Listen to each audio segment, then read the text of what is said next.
Shalom, shalom.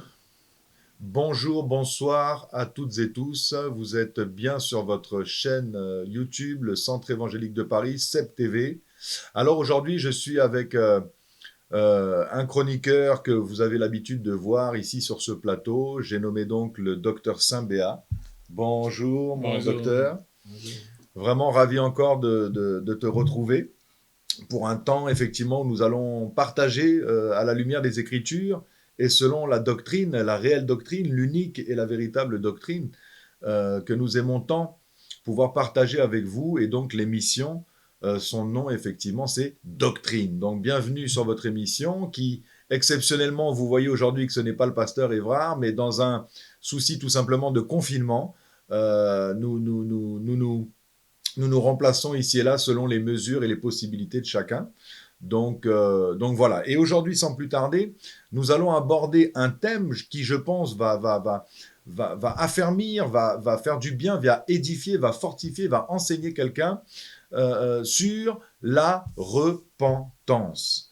Alors, sans plus tarder, j'aimerais d'abord, Docteur Saint, que tu puisses simplement, pour le public qui nous regarde, nous définir déjà qu'est-ce que la repentance, à savoir, j'ai envie de dire, donner une définition assez sobre et simplifiée. Pour plusieurs, la repentance, c'est un signe d'avouer ses fautes, d'avouer ses transgressions devant Dieu et devant les hommes, et donc effectivement d'aspirer à véritablement changer son cœur, son âme, son esprit, ses engagements, sa manière de fonctionner, en tout cas d'avouer ses transgressions. Qu'est-ce que tu peux nous dire par rapport à la repentance? Merci pour la question. Ce qu'il faut déjà savoir, la vie chrétienne est comparée à une construction d'une maison. Si vous allez dans Matthieu 7, on nous parle de deux constructeurs et de deux types de maisons. Le premier constructeur, on dit, c'est l'homme prudent, mais il bâtit sa maison sur les rocs. Maintenant, l'insensé, qui est le diable, il bâtit sa maison sur les sables. Mais quand les torrents, la pluie, tout ça est venu, la maison de l'insensé n'a pas subsisté. Mais la maison de l'homme prudent a subsisté parce que lui, la maison a été bâtie sur les rocs. Donc quelque chose de solide. Voilà. Or, nous savons que les rocs, c'est Christ.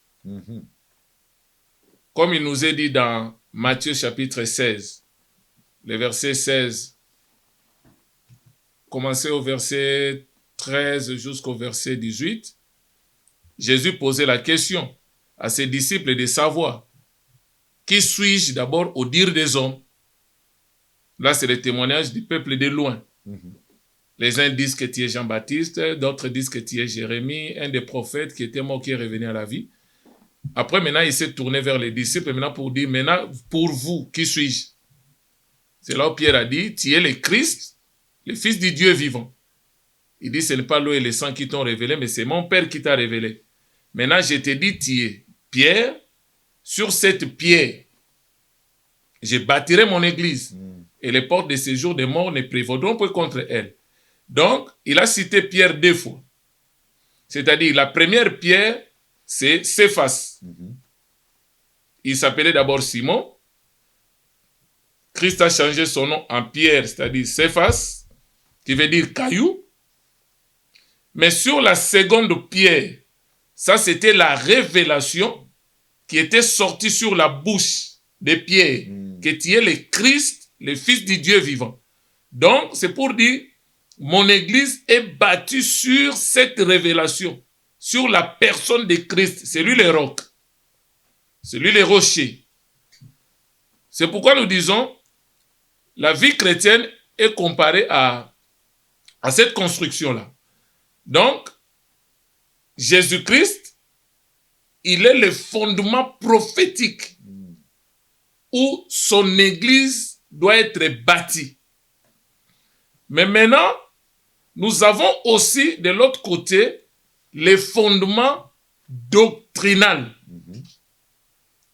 Là, nous sommes dans Hébreux, au chapitre 6, le verset 1. à 3. Hébreux 6 du verset 1 à 3, la Bible nous dit « C'est pourquoi, Hmm. laissant les éléments de la parole de Christ, tendons à ce qui est parfait, sans poser de nouveau le fondement du renoncement aux œuvres mortes, de la foi en Dieu, de la doctrine des baptêmes, de l'imposition des mains, de la résurrection des morts et du jugement éternel. C'est ce que nous ferons si Dieu le permet. » Amen. Donc là, nous voyons les 6 éléments fondamentaux de la foi chrétienne. Donc, ce sont des pierres, des constructions, Une construction. de l'édifice. C'est pourquoi le premier élément, c'est la repentance. Ici, il parle du renoncement aux œuvres mortes. Parce que le renoncement aux œuvres mortes, ce n'est pas seulement le péché. Parce que le péché fait partie des œuvres mortes. D'accord. Mais quand on parle aussi des œuvres mortes, c'est tout ce que l'homme fait sans la foi. Parce que c'est la foi qui donne la vie à tout ce que nous croyons et à tout ce que nous faisons. Mais maintenant, vous ne pouvez pas accéder à la foi si vous n'avez pas encore posé la première pierre, qui est la repentance. D'accord. C'est très important. Donc la repentance est une condition sine qua non pour exprimer maintenant la foi et produire. Pour accéder à la foi. D'accord. Parce que quand vous allez lire, il y a beaucoup de textes bibliques qui disent « Repentez-vous et croyez ». Donc, c'est d'abord repentance, ensuite tu accèdes à la foi. D'accord.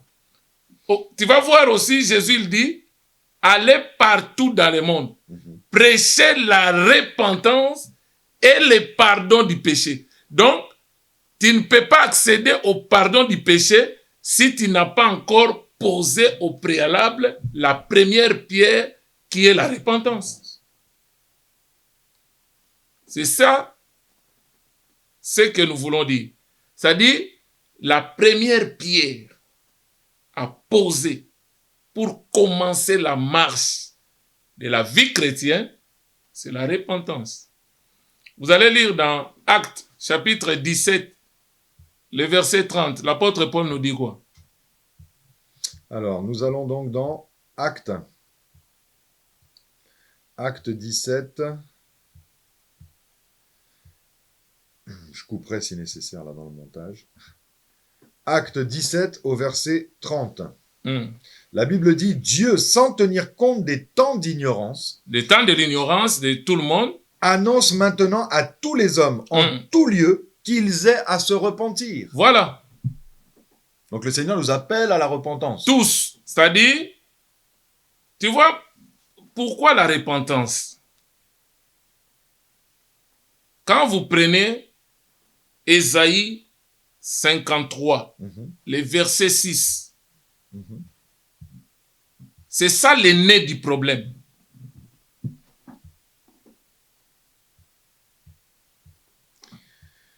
Alors, Ésaïe 53, le verset 6. Le verset 6. La Bible nous dit là-bas, « Nous étions tous errants comme des brebis. Chacun suivait sa propre voie. Et l'Éternel a fait retomber sur lui l'iniquité de nous tous. » Amen. C'est-à-dire, nous étions tous errants.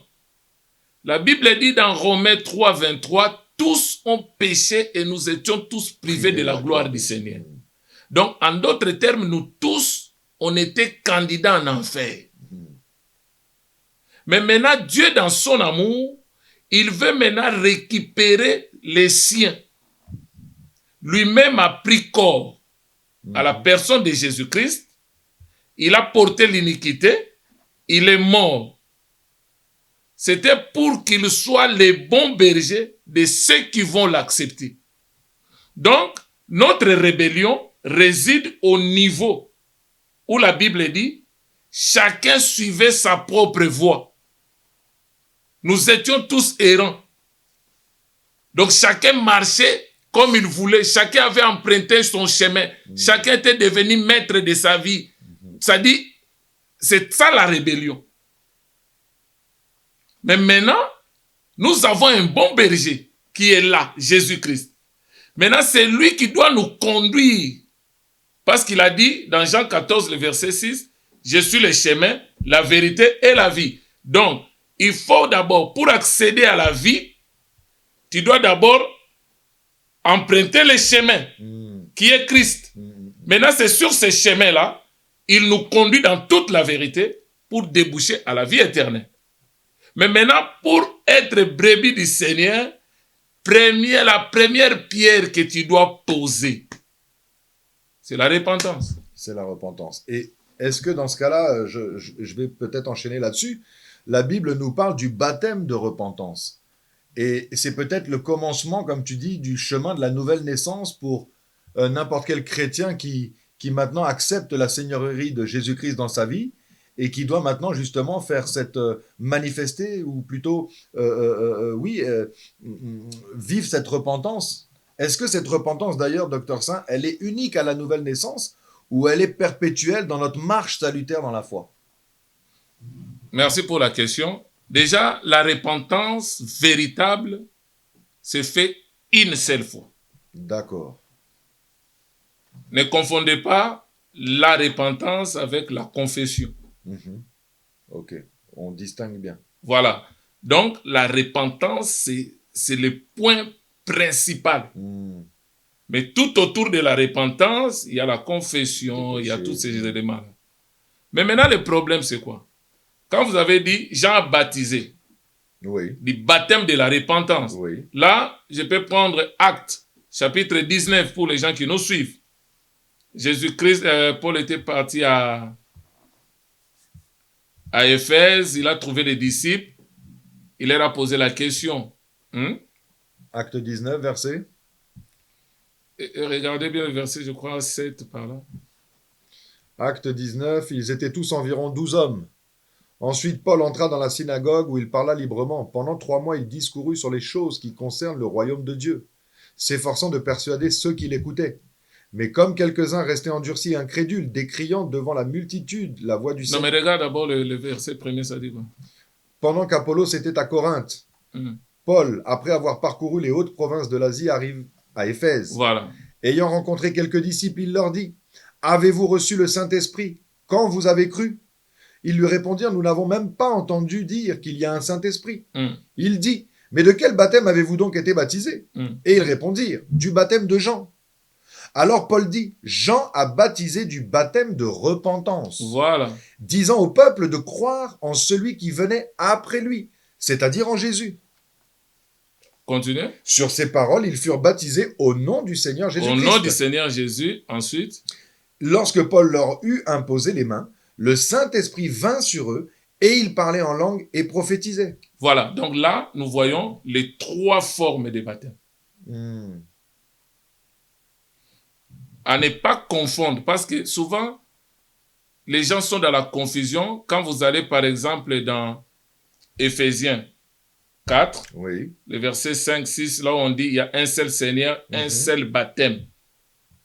Mais quand il parle de 3 formes de baptême, des fois, ça peut choquer certaines personnes. Donc, tu nous dis, Docteur Saint, que finalement, la repentance est un caractère unique à la nouvelle naissance.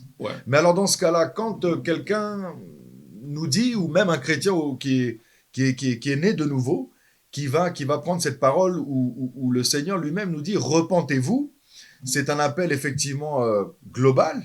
Mais maintenant, dans ce cas-là, dans notre marche au fur et à mesure de notre marche dans la foi, ce n'est plus à nous repentir, mais à confesser nos transgressions, nos fragilités, nos manques, nos erreurs, nos fautes.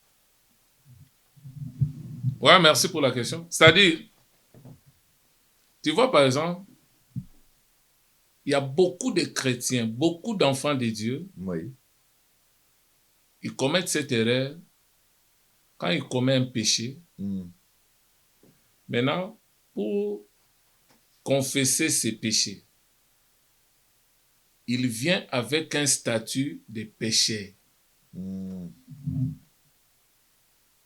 Et quand le diable entend ça, il comprend déjà que celui-là, il ne connaît même pas ce que Christ a déjà accompli dans sa vie.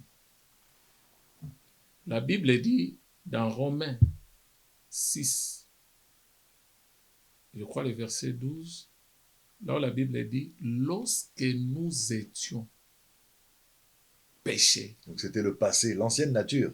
Lorsque nous étions sans force, lorsque nous étions péchés, lorsque nous étions impies,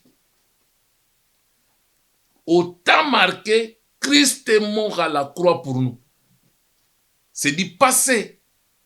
Mais maintenant que nous avons expérimenté la vraie repentance, c'est-à-dire la première pierre du fondement est posée, nous avons accédé maintenant à la foi en Christ. Dieu nous déclare justes. Donc notre identité a changé. Même si je commets un péché, même si je commets une faute, je ne viens pas devant Dieu avec un statut de pécheur ni d'impie, mais je viens en qualité de juste qui a commis une faute. Mais tu vas voir, il y a beaucoup de chrétiens, vu son péché, il vient devant Dieu avec des larmes, Seigneur, pauvre pécheur que je suis. Donc, si tu viens avec cette identité-là, que tu es encore pauvre pécheur, le diable se moque. C'est que tu n'as pas compris ton identité maintenant en Christ. C'est ça, c'est que beaucoup de gens doivent comprendre. Donc, la repentance, cette première pierre, ça ne se fait pas régulièrement tous les jours, non. Mais la confession, si. D'accord. Tu peux confesser tes péchés parce que la Bible dit quoi? Celui qui dira que du matin au soir il n'a pas péché, il fait Dieu menteur. La Bible dit nous bronchons d'une manière tantôt d'une autre. Donc il nous arrive de pécher. Dans 1 Jean chapitre 2, le verset 1 à 2, il dit quoi? Je vous écris ces choses, petit enfant, afin que vous ne péchiez point. Mais s'il vous arrive, c'est du conditionnel, de pécher, nous avons un avocat auprès du Père, Jésus-Christ. Donc c'est pour dire, même quand tu confesses tes péchés, parce que tu regrettes l'acte que tu as commis, c'est Christ. Donc, dans la logique, Dieu ne peut pas nous entendre. C'est-à-dire, c'est Christ qui prend notre prière informe et vide et il les présente à Dieu pour que Dieu l'accepte. Il intercède en notre faveur. Voilà. C'est comme pour dire, si toi tu pries, tu prieras mal. C'est lui qui intercède. Et je confirme ce que tu viens de dire dans Luc 5, 32. Je ne suis pas venu appeler à la repentance des justes, mais des pécheurs. Voilà. C'est là où l'apôtre Paul dit, il appelle tous les hommes. Il ne tient pas compte du temps de l'ignorance. Le temps de l'ignorance, c'est quand on n'avait pas Jésus. Quand on était rebelle vis-à-vis de Dieu, chacun suivait sa propre voie. Maintenant, Dieu a fait retomber l'iniquité de nous tous sur lui. Il devient maintenant notre bon berger. Voilà, maintenant, nous devons nous tous nous aligner derrière lui. Confier notre vie à Jésus. Pour que lui, maintenant, puisse nous conduire. Amen. Parce que c'est lui le bon berger. Tu vois, la repentance, quand je dis, c'est pas quelque chose d'émotionnel ou de sentiment, non. Ça dit, c'est une décision. Oui, parce que docteur, tu fais allusion aussi à des repentances un peu charnelles de certains et certaines. C'est pourquoi ces gens-là, ils répètent toujours. C'est-à-dire, quand il y a un autre serviteur, il presse la parole, tu vois, il vient encore en larmes, en train de pleurer, vraiment, je vais recevoir Jésus, vraiment. Mais tu l'avais reçu il y a longtemps. Et il dit, mais tu viens encore le rêve. Donc, ça dit, la première fois, c'était peut-être par émotion. C'était par sentiment. Or, la repentance, ce n'est pas quelque chose d'émotionnel. C'est une décision. Mais la repentance est donc à caractère spirituel, on peut dire. Elle vient du cœur, de l'esprit. C'est quelque chose qui doit... C'est-à-dire, quand je dis une décision, c'est un acte volontaire. D'accord. Or, quand on parle d'un acte volontaire, il faut que cet acte-là passe par 4 étapes. La conception d'idées, la délibération. C'est-à-dire, au niveau de la délibération, tu es en train de voir les pour et les contre. D'accord. C'est comme quelqu'un touché par la parole. Mais maintenant, il veut maintenant prendre une décision pour donner sa vie à Jésus, pour suivre Jésus. Faire un choix. Mais maintenant, au niveau de la délibération, il va commencer à balancer. Mais maintenant, si je vais suivre Jésus, est-ce que je vais tenir les coups? Est-ce que je saurais vraiment laisser tout ce que j'ai dans le monde, les avantages, les privilèges? Tu vois l'apôtre Paul quand il dit, Jésus-Christ, pour qui j'ai renoncé à tout. Tout ce qui m'était comme gain dans le monde, je le regarde comme de la boue à cause de l'excellence de la révélation de Christ. Donc, tu dois prendre une décision. Maintenant, avant de prendre une décision, tu passes d'abord par la délibération. Maintenant, une fois que tu dis, bon voilà, je dois m'engager, tu passes dans la troisième étape, la prise de décision. Tu décides. Mais maintenant, prendre la décision ne suffit pas. Quelqu'un peut prendre la décision et renoncer.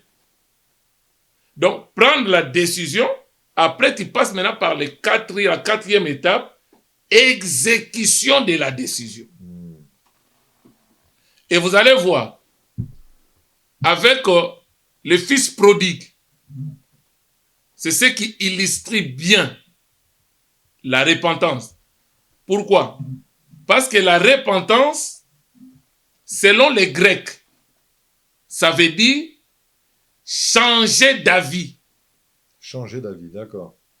Changer votre pensée. Donc c'est un peu le renouvellement du raisonnement, la Voilà. manière de fonctionner. Donc, tu vois dans Romains 12, là, le verset 1er à 3, vous pouvez lire? Ça dit changer votre façon de vivre. Changer votre intellect. Romains 12. 1 à 2. Alors, la Bible nous dit là-bas, Romains 12, versets 1 à 2, mes bien-aimés, « Je vous exhorte donc, frères, par les compassions de Dieu, à offrir vos corps comme un sacrifice vivant, saint, agréable à Dieu, ce qui sera de votre part un culte raisonnable. » Verset 2, « Ne vous conformez pas au siècle présent, Voilà. mais soyez transformés par le renouvellement de l'intelligence, afin que vous discerniez quelle est la volonté de Dieu, ce qui est bon, agréable et parfait. » Voilà. Le renouvellement de l'intelligence. Changez votre façon de voir les choses. Changez votre façon de vivre. Mais maintenant, ça c'est la définition selon les Grecs. Mais maintenant, en hébreu, quand il s'agit de la repentance, c'est se tourner vers. Se tourner vers. Ou se détourner. Maintenant, nous avons vu dans Ésaïe 53, le verset 6, la Bible dit, nous étions tous errants, tous les habitants de la terre. Chacun suivait sa propre voie, chacun suivait sa propre route.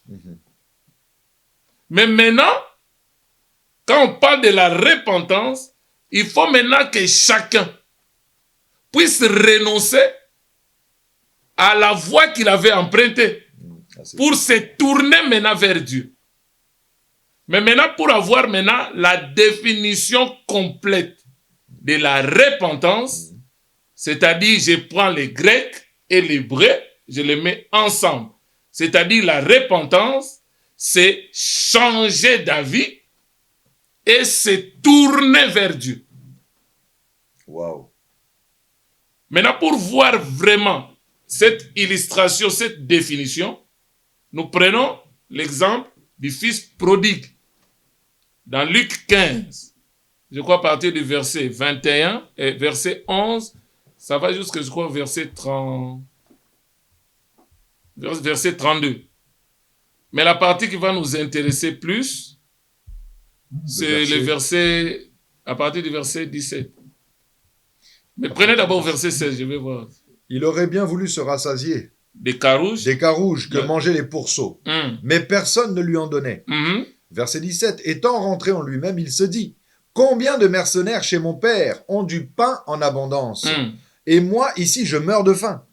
Je me lèverai, j'irai vers mon père et je lui dirai, mon père, j'ai péché contre le ciel et contre toi. Je ne suis plus digne d'être appelé ton fils. Traite-moi comme l'un de tes mercenaires. Et il se leva et alla vers son père. Comme il était encore loin, son père le vit et fut ému de compassion. Il courut se jeter à son cou et l'embrassa. Le fils lui dit, « Mon père, j'ai péché contre le ciel et contre toi. Je ne suis plus digne d'être appelé ton fils. » Mais le père dit à ses serviteurs, « Apportez vite la plus belle robe et l'en revêtez. Mettez-lui un anneau au doigt et des souliers aux pieds. Amenez-le veau gras et tuez-le. Mangeons et réjouissons-nous.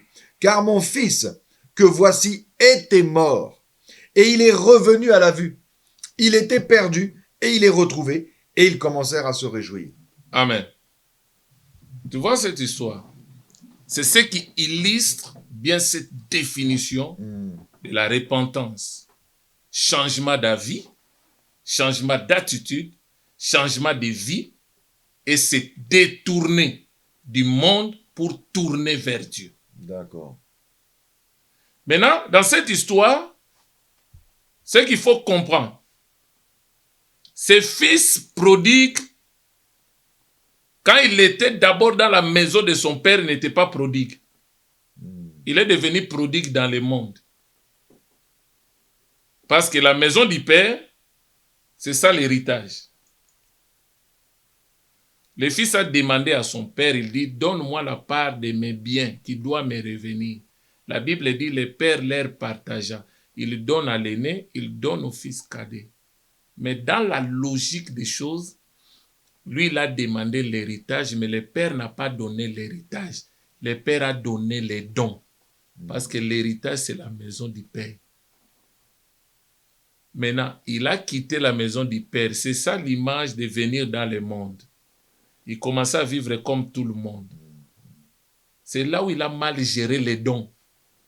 Maintenant, lui, dans sa tête, j'ai gaspillé l'héritage. Or, l'héritage, c'est le ciel. L'héritage, c'est la maison du Père.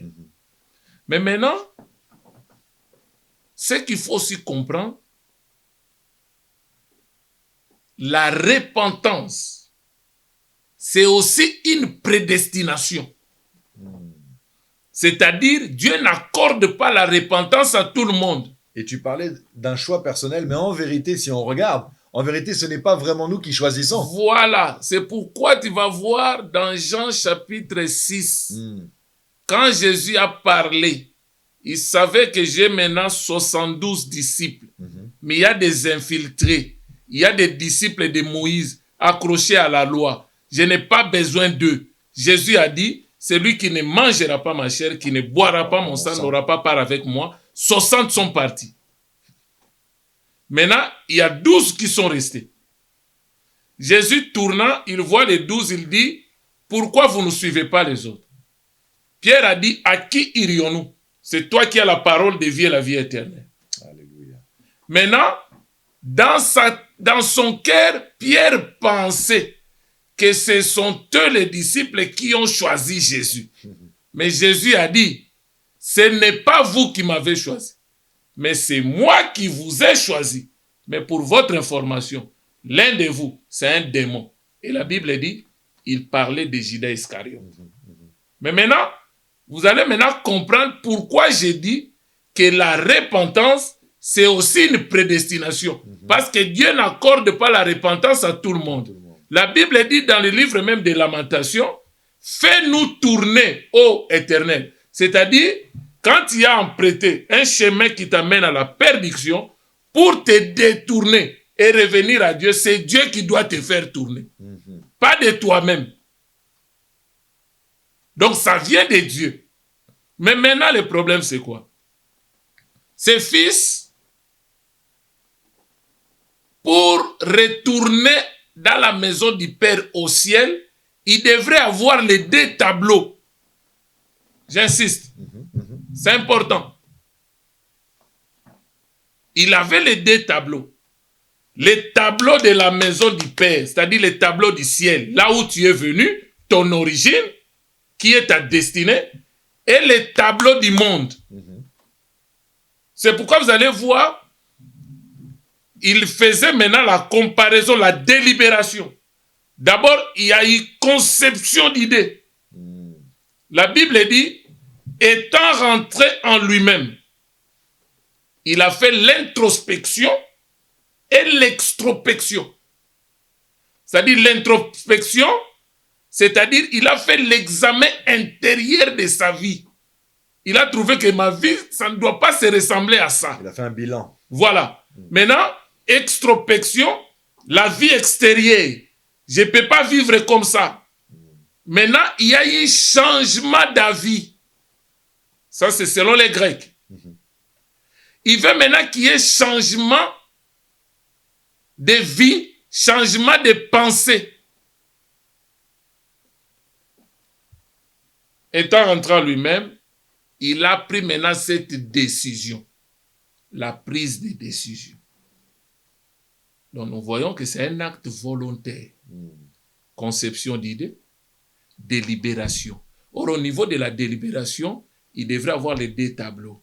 La vie du ciel et la vie du monde. Il dit maintenant dans le premier tableau, les serviteurs dans la maison de mon père, ils ont de quoi manger. Ils vivent mieux. Mais maintenant dans le monde, moi je manque. Je ne dois pas vivre cette vie. Je ne dois pas être comme ça. Étant rentré, il a pris la résolution. Je retournerai auprès de mon père.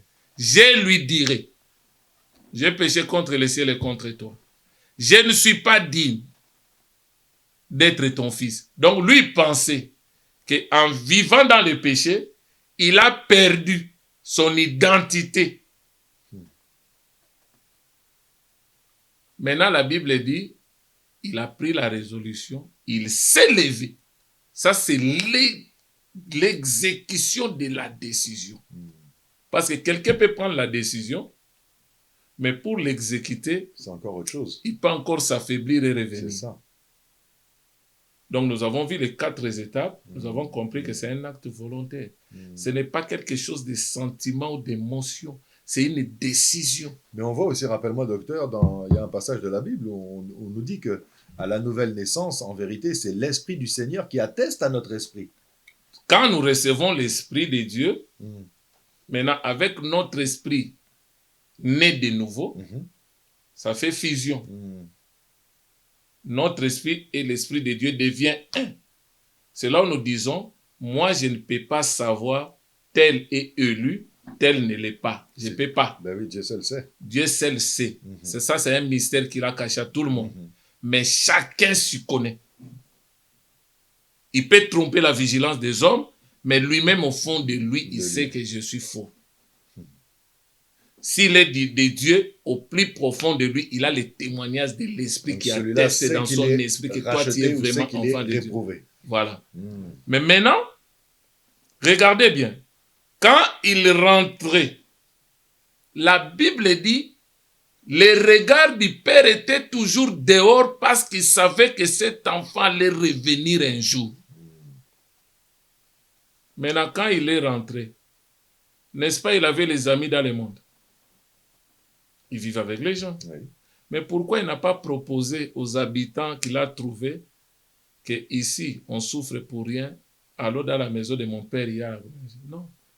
Ne peut retourner au ciel que celui qui était. C'est pourquoi la repentance est accordée à ses élus. Tu vois, la Bible dit dans Romains chapitre 8, à partir du verset 28, 29 jusqu'à 34, tout concourt au bien de ceux qui aiment Dieu. Maintenant, de ceux qui sont appelés selon son dessein, selon son plan. Mais maintenant, verset 29 dit, ceux qu'il a connus d'avance. Il les a connus d'avance où? Avant les temps. Il les a prédestinés. Ceux qu'il a prédestinés, il les a appelés. Ceux qu'il a appelés, il les a justifiés. Ceux qu'il a justifiés, il les a glorifiés. Maintenant, la Bible dit, les regards du Père étaient dehors parce qu'il savait que cet enfant allait revenir. Mais maintenant, quand l'enfant est venu, l'enfant n'est pas venu avec les statuts du fils de la maison. Il dit, traite-moi même comme tes serviteurs, tes mercenaires. Donc, il s'est réduit lui-même, rongé par la culpabilité. Maintenant, quand le père a vu le fils, lisez bien le texte. Nous sommes donc dans Luc 15, au verset 24. « Car mon fils que voici était mort. » Non, avant ça. Mais le père dit à ses serviteurs. Non, mais avant. Encore avant. Verset 20, verset 19. je ne suis plus digne d'être appelé ton fils. Voilà, donc ça dit pour lui, j'ai perdu cette identité-là. C'est ça ce qui fait beaucoup de chrétiens. Il est déjà justifié par la foi en Christ. Il a déjà un statut de fils de Dieu, mais quand il a commis un péché, il vient devant Dieu avec un statut pour dire, pardonne-moi, pauvre pécheur que je suis. Tu n'es plus pécheur. Parce que la différence entre un enfant de Dieu et un païen, c'est-à-dire un enfant de Dieu pêche par erreur, mais maintenant, les païens, ils pêchent par nature. C'est différent. Conscient, oui, en plus. Ça, non, non, c'est-à-dire, ils ont encore la nature adamique, et c'est cette nature-là qui les pousse à commettre le péché. Mais nous, cette nature a été crucifiée avec Christ à la croix. C'est pourquoi dans Galates 2, 19 à 20, on dit, nous avons été crucifiés avec Christ. Maintenant, si je vis, ce n'est plus moi qui vis. Maintenant, c'est Christ qui vit en moi. Donc, moi, s'il m'arrive de pécher, je ne pêche pas par nature comme les païens. Donc, tu veux dire, l'enfant de Dieu peut être amené à tomber. Il peut pécher, il peut tomber. Mais il ne baigne pas dans le péché volontairement. Voilà. Dieu ne permettra jamais ça. Ok. Donc, il ne doit pas venir avec ce statut-là. Lui dit, je ne suis pas digne. C'est-à-dire, pour lui, il a déjà perdu son statut de fils. Pour lui, il dit, bon, voilà, vu le péché que j'ai commis, vu tout ce que j'ai fait, j'ai mal géré les dons. Donc là, j'ai perdu tous les privilèges. Donc, il peut me prendre comme des serviteurs, des mercenaires. Et pourtant, docteur, je vais un peu aller... on va continuer, on va avancer avant de pouvoir chuter pour cette émission, car le temps nous est imparti, ça passe assez vite. Mais Luc 3, au verset 8, nous dit là-bas, « Produisez donc des fruits dignes de la repentance. » Donc la repentance doit produire des fruits sur un enfant de Dieu qui est véritablement, réellement repenti. La repentance produit les fruits dignes de la repentance, que la Bible appelle les fruits dignes de la repentance. Tu vois les textes là, oui. Quand tu vas prendre par exemple la mission de Jean-Baptiste, oui. Il doit prêcher le baptême de la repentance, oui. Pousser les gens, amener les gens à croire à celui qui venait après lui, le Messie. C'est-à-dire, il était le précurseur, celui qui devait préparer le chemin pour le Seigneur. Mais maintenant, tu vas voir, il dit aux pharisiens, quand il voyait la foule venir, il sait que le message que moi j'ai, les gens ne doivent pas venir comme ça. Mais la Bible dit, voyant la foule venir, les pharisiens, les sadducéens, Jean-Baptiste a dit, race de vipères, qui vous a appris à fuir la colère à venir. Donc c'est pour dire, si vous venez ici, pour que moi, Jean, je vous baptise, je dois d'abord voir en vous produire le fruit digne de la repentance. Parce que la cognée est mise à la racine de l'arbre. Tout arbre qui ne produit pas de fruits sera coupé au feu et jeté au feu. C'est-à-dire, quand il parlait de fruits dignes de la repentance, c'est-à-dire ce que Jean voulait voir dans ces personnes-là, l'abandon du monde, le renoncement à la vie passée. Le renoncement de soi et tout ça. La confession biblique de ses péchés.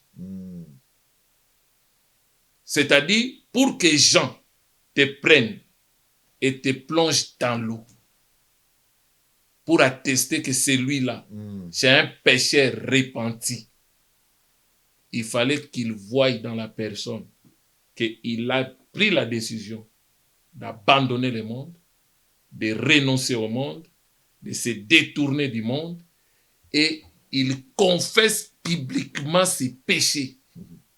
Une fois que cela est fait, Jean-Baptiste te prend et il te met dans l'eau pour dire, j'atteste que c'est un péché repenti. Donc c'est ça le contexte. Le contexte de ce... Maintenant, tu vois ces jeunes.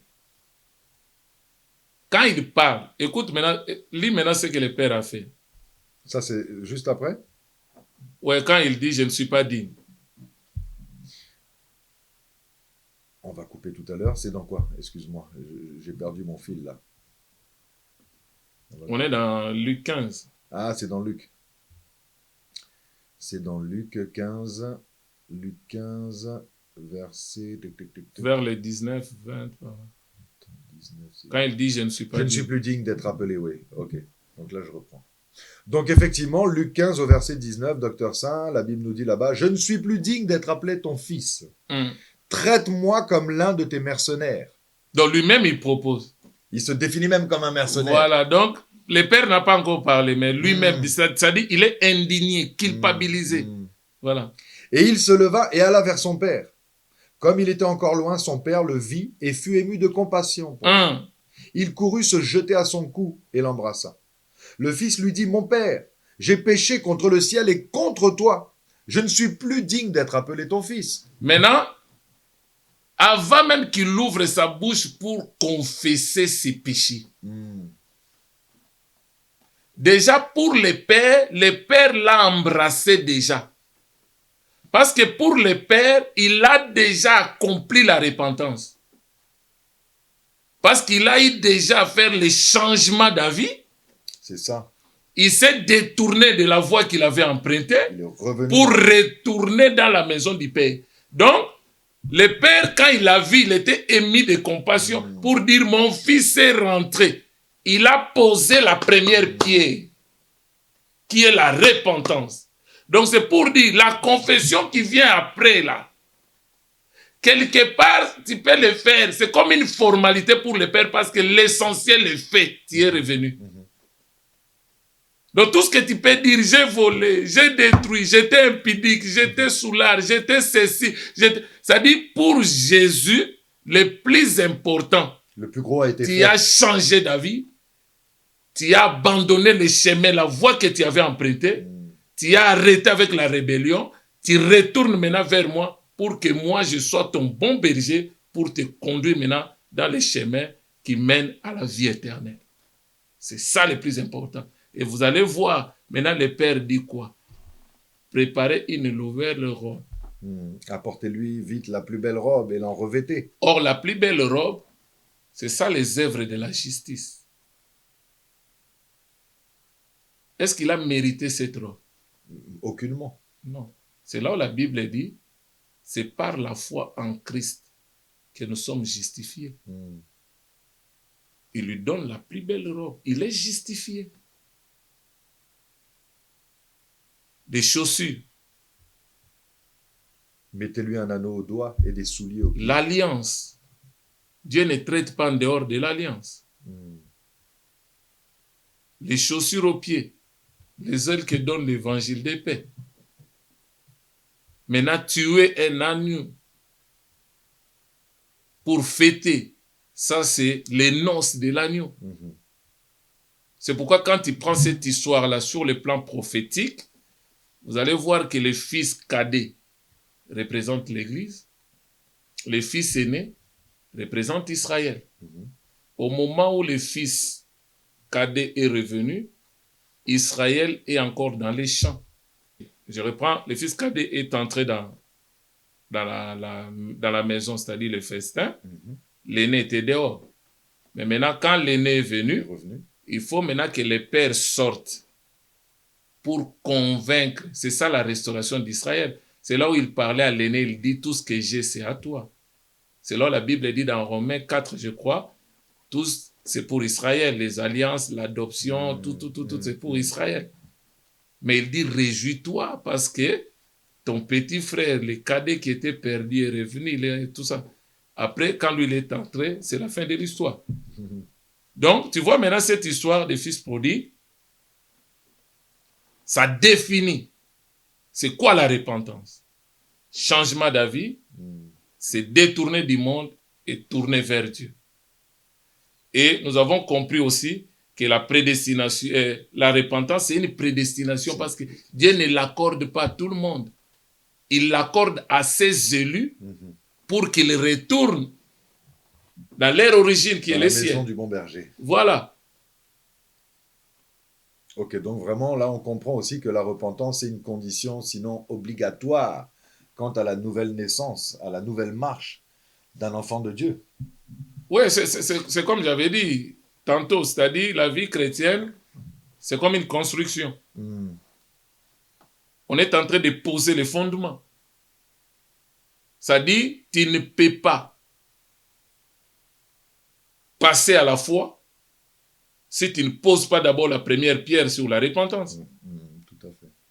Donc d'abord, tu poses la première pierre de la repentance. Ça te donne maintenant accès oui. à poser la deuxième pierre sur la foi. C'est ce que nous dit Hébreux chapitre 6. Laissons les éléments de la parole de Christ, tendons à ce qui est parfait, sans poser de nouveau les fondements du renoncement aux œuvres mortes. C'est ça la repentance. Ensuite, la foi en Dieu. Après la foi, la doctrine des baptêmes. Après la doctrine, l'imposition des mains. Après la résurrection des morts et le jugement éternel. Là, on va vers la fin. Donc, c'est comme un voyage. Donc, un processus, quoi. Ouais. Voilà. Maintenant, quand vous prenez, par exemple, l'apôtre Pierre, dans Acte 2, on peut lire?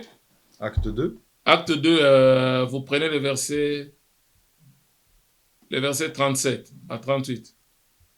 Acte 2, 37 à 38, la Bible nous dit là-bas, après avoir entendu ce discours, ils eurent le cœur vivement touché. Et ils dirent à Pierre et aux autres apôtres, hommes, frères, que ferons-nous? Pierre leur dit, repentez-vous et que chacun de vous soit baptisé au nom de Jésus-Christ pour le pardon de vos péchés et vous recevrez le don du Saint-Esprit. C'est ça le schéma. Ok. Or, il parlait à qui? À des Juifs. Au verset 5, je crois, des Actes 2, on les a traités des Juifs, des hommes pieux. Pieux, selon les hommes. Selon les hommes. La piété, selon la loi. Mais là, la dispensation avait changé. On est dans la grâce maintenant. Maintenant, quand Pierre a parlé sur Jésus, c'est ça la bonne nouvelle. Tu sais, la Bible dit ceci. C'est la bonté de l'Éternel qui amène les gens à la repentance. Mais beaucoup de gens pensent, beaucoup de prédicateurs pensent que quand vous prêchez les histoires de liens, les histoires de démons, pour faire peur aux gens, maintenant les gens par peur, ils vont accepter Jésus, ils vont donner leur vie à Jésus.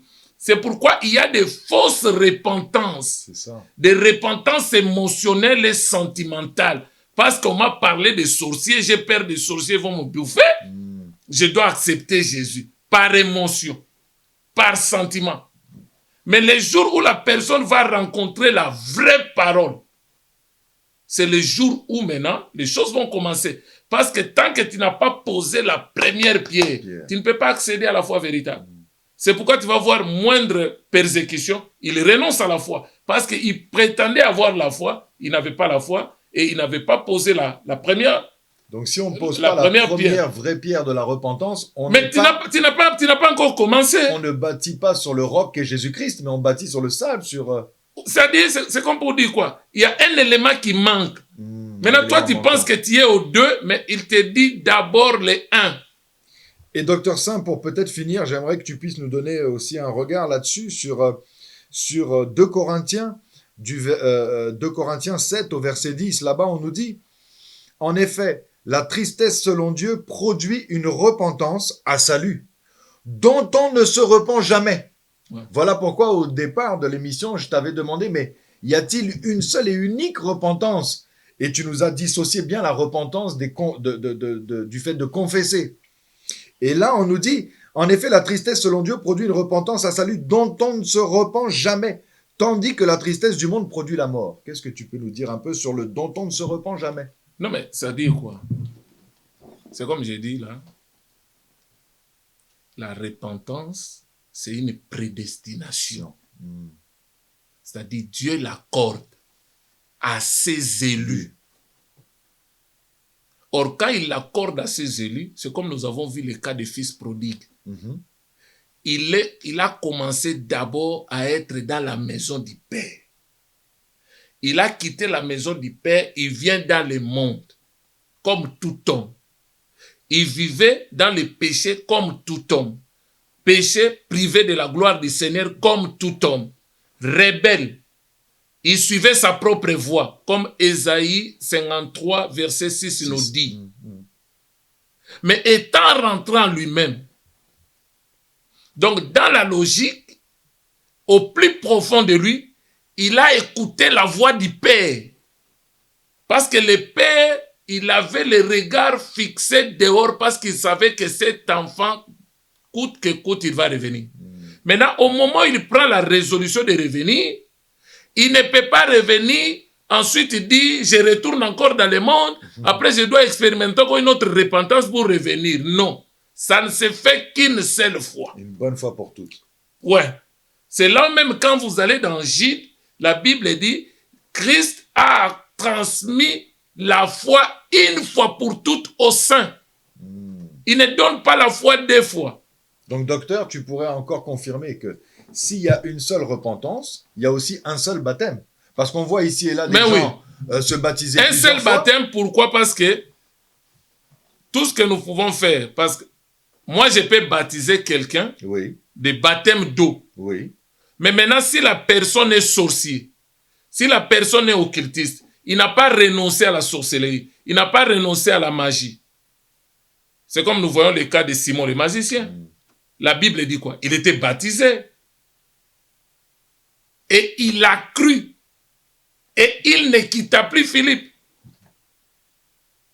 Mais en réalité, son cœur n'était pas droit. Quand Pierre et Jean sont arrivés en Samarie, ils ont vu que l'imposition des mains des apôtres octroyait le baptême dans le Saint-Esprit. Il vient avec l'argent, vendez-moi ces dons. Pierre a dit, va périr avec ton argent. Toi, tu crois que les dons de Dieu s'achètent avec l'argent? Il dit déjà, je te vois dans un fioul amer. Ton cœur n'est pas droit. Après, il dit, mais non, prie pour moi. Non, non, non. Tu vois déjà. Mais maintenant, si tu veux maintenant te confier à ce qu'ils ont dit, baptisé, cru, il ne quitta plus Philippe. Donc pour toi, c'est déjà un chrétien. Il est bien, il n'y a plus rien à faire, tout est réglé. Non. Je peux baptiser quelqu'un comme ça.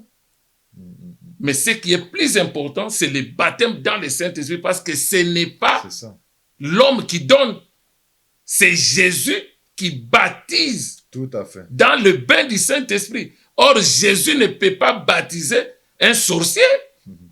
Jésus connaît la fin d'une chose avant son commencement. Donc, tu veux dire aussi donc c'est ça le point final. Il y a un seul baptême, c'est le baptême dans le Saint-Esprit. C'est ça le plus important. Mais maintenant, je n'ai pas fini la pensée là. Maintenant, tu vois, pourquoi je dis c'est une prédestination? C'est réservé aux élus pour retourner dans la maison du Père.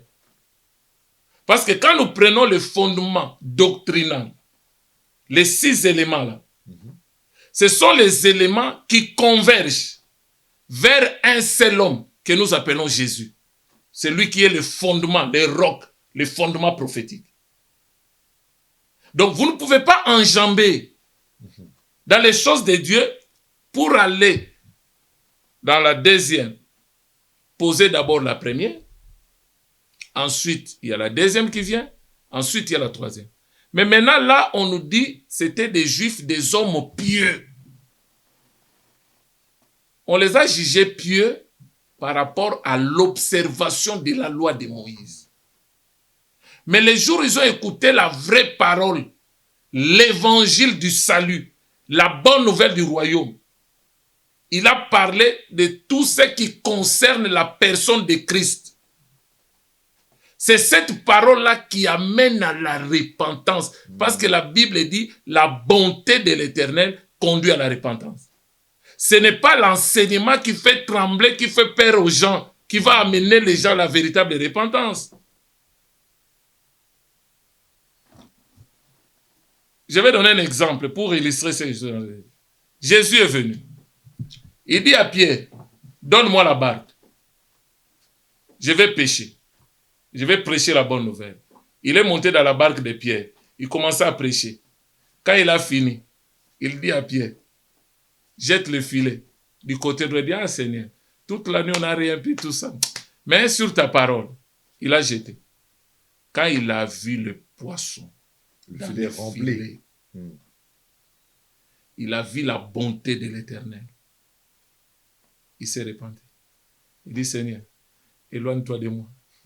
Je suis un homme pécheur. Je ne suis pas digne. Jésus a dit, maintenant je ferai de toi pécheur d'homme.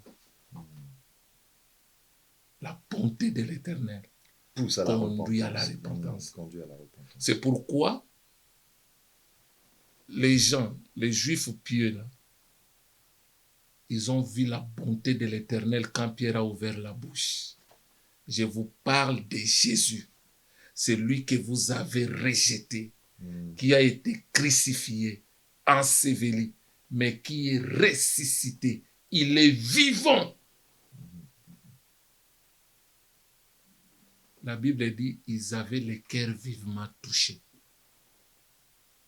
Ils ont posé la question, frère, que devrions-nous maintenant faire? C'est là où Pierre donne maintenant. Il dit quoi? Il faut poser d'abord la première pierre. Repentez-vous. Maintenant, pour être baptisé, tu dois croire. Comme il avait dit à l'eunuque éthiopien. L'eunuque éthiopien lisait les Écritures. On l'amène à la boucherie. Devant ceux qui l'étonnent. Il n'a pas ouvert la bouche. Il ne savait pas. Il dit, est-ce que c'est l'auteur qui parle de lui-même ou il est en train de parler de quelqu'un d'autre? Mais pourtant, l'eunuque éthiopien, il avait quitté l'Éthiopie pour aller adorer à Jérusalem. Mais il allait adorer qui? Il était encore idolâtre. C'est comme aujourd'hui, il y a beaucoup de gens, des gens qui fréquentent les églises, mais qui ne sont pas encore nés de nouveau. Ils n'ont pas encore expérimenté la repentance. Mais ils viennent parce que lui aussi allait adorer. Mais Dieu avait vu son souci. Qui va l'aider? Il dit, Philippe, va vers la route qu'on appelle Gaza. Tu trouveras un homme. Il est allé, le Saint-Esprit lui dit, approche de ces chars. Il s'approche, il lisait à haute voix. Là, il revenait même de l'adoration à Jérusalem. Comprends-tu ce que tu lis?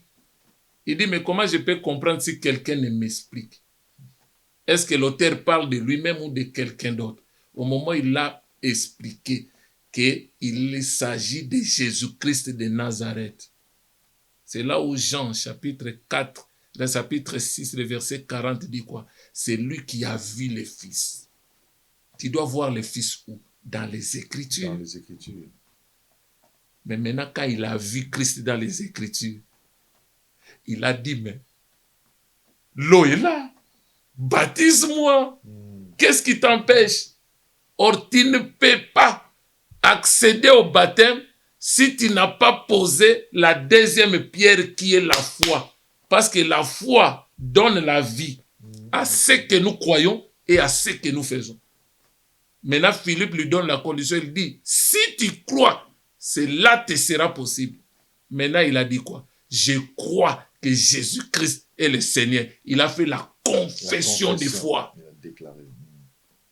Après, on l'a pris. On l'a jeté dans l'eau. Et la Bible dit, il est rentré tout joyeux. Là, il n'est pas question d'émotion. Il n'est pas question de sentiment. Mais c'est une décision. Il y a eu confrontation avec le Seigneur. La femme samaritaine a eu confrontation avec le Seigneur. Donc c'est une expérience personnelle que la personne doit avoir avec le Seigneur. Pour citer, quand vous prenez ce que Pierre avait fait et ce que Judas avait fait, on peut dire c'est presque pareil. Parce que n'oubliez pas, tout ce que Pierre avait fait avant, c'était avant que la nouvelle naissance devienne possible. Christ a dit, le coq ne chantera pas 3 fois, tu vas me régner, me connaître. Pourtant, il était avec le Seigneur. On dit, mais toi, tu étais avec lui. Ah, je ne le connais pas. Mais toi aussi, on t'a vu. Ah, je ne le connais pas. 3 fois. Il a régné. Maintenant, Judas aussi a vendu le Seigneur. On peut dire tous sont pareils. Ils ont régné, ils ont vendu le Seigneur. Mais pourquoi à Pierre, Dieu lui a accordé la repentance, mais pas à Judas? Parce que c'est une question de prédestination. C'est moi qui vous ai choisi. C'est moi qui vous amène à la repentance. C'est moi qui vous fais tourner. C'est moi qui vous ramène vers moi. La Bible dit dans Jean chapitre 6, le verset 44, « Personne ne vient à moi si mon Père ne l'attire premièrement. » Tu ne peux pas venir de toi-même. C'est Dieu. C'est ça. Donc ça paraît paradoxal, mais aujourd'hui on voit les chrétiens, quand je dis les chrétiens, attention, hein, dissocions les chrétiens des enfants de Dieu. On voit les chrétiens se baptiser ici et là, dans le naturel, en façade, accepter peut-être la seigneurie de Christ ou je ne sais comment, mais en vérité c'est Dieu lui-même qui nous baptise. C'est Dieu lui-même qui nous pousse à la repentance, c'est Dieu lui-même qui pousse en nous le choix, la décision de le suivre dans sa prédestination. Non, mais c'est pourquoi moi, des fois, ça m'écoeure un peu de voir, même des serviteurs, ils prêchent, tellement ils prêchent bien, il est éloquent, il parle bien, il devient imbibé de sa personne, il développe son ego, il pense que c'est lui. Or, la Bible dit à la fin, quand nous saurons que c'est lui qui opérait tout en tous, nous allons encore lui poser la question, mais pourquoi tu nous as couronnés? Nous, on pensait que c'est nous qui faisons ce travail. Or, en réalité, c'était toi au travers de nous. Mais maintenant, pourquoi cette repentance? Et nous allons encore les restituer et les jeter à ses pieds comme on fait les 24 vieillards. C'est toi qui mérites l'honneur, la louange, l'adoration, la gloire. Ça dit, ça ne sert même pas de te glorifier par rapport à tout ça. Ça dit, c'est Dieu qui fait tout. C'est-à-dire, quand vous prenez, par exemple, l'histoire de Caïn, ce n'était pas une repentance, c'était les remords. Or, les remords n'est pas la repentance. Mais prenez le texte, on peut peut-être citer par là. Quand vous allez voir ce que Judas a fait, c'est dans, pardon, Matthieu 27. Donc dans Matthieu 27, vers le verset... Commencez d'abord au verset 1er, on va voir jusqu'au verset 5. Dès que le matin fut venu, tous les principaux sacrificateurs et les anciens du peuple tinrent conseil contre Jésus pour le faire mourir. Après l'avoir lié, ils l'emmenèrent et le livrèrent à Ponce Pilate, le gouverneur.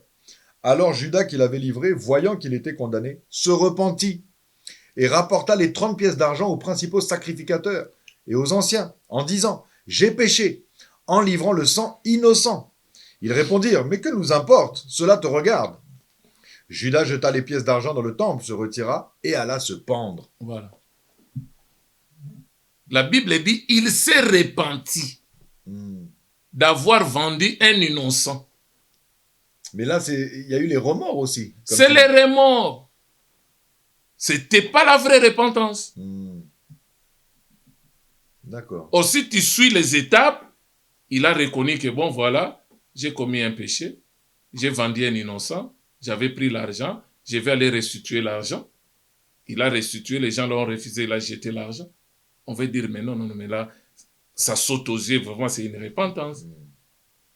Mais aux yeux de Dieu, ce n'était pas la repentance, c'est les remords. C'est les remords.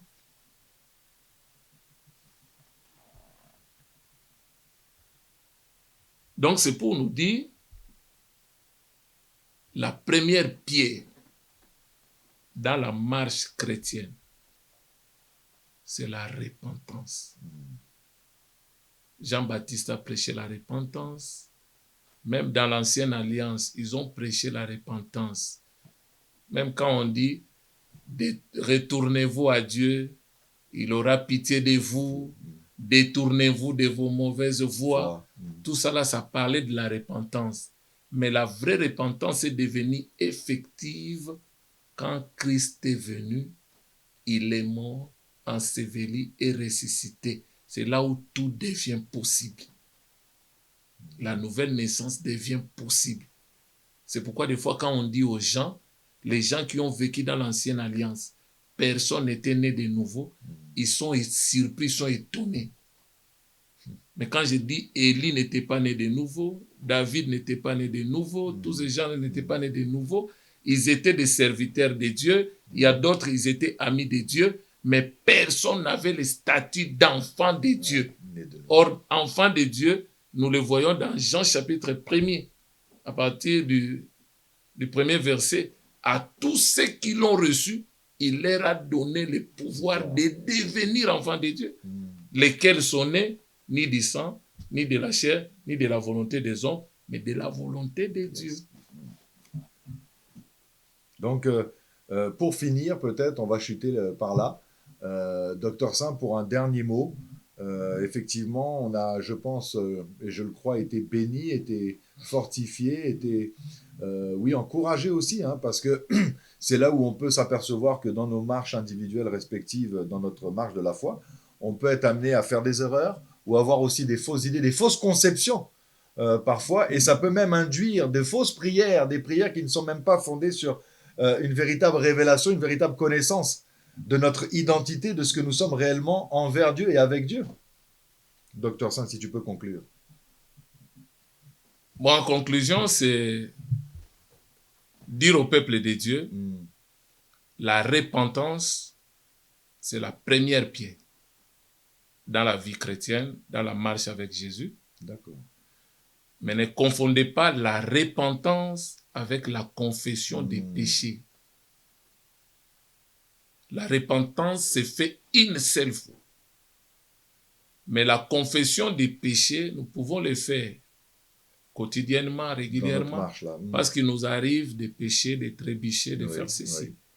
Mais ce n'est pas la repentance. La repentance, c'est une expérience que nous vivons une seule fois. Et nous posons la foi, la doctrine des baptêmes, et c'est comme ça. C'est ça, ça fait partie des éléments du fondement doctrinal dans le christianisme.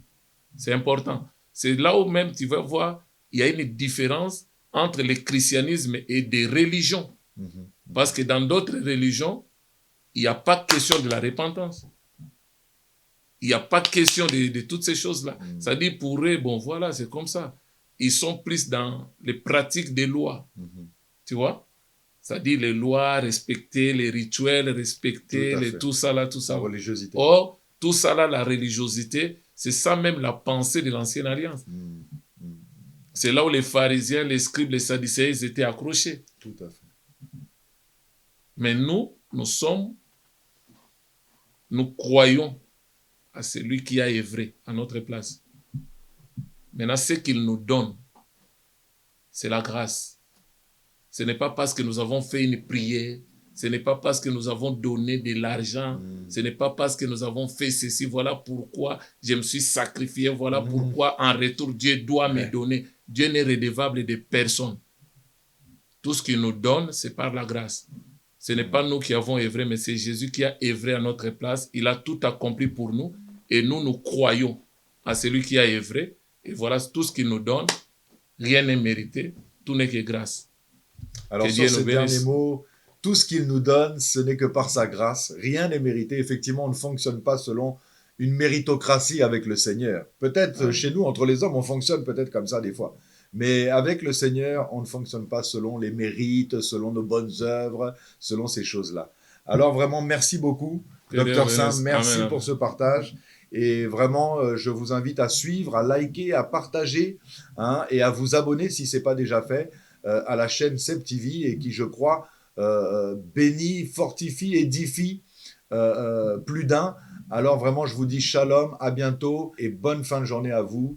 Shalom, shalom.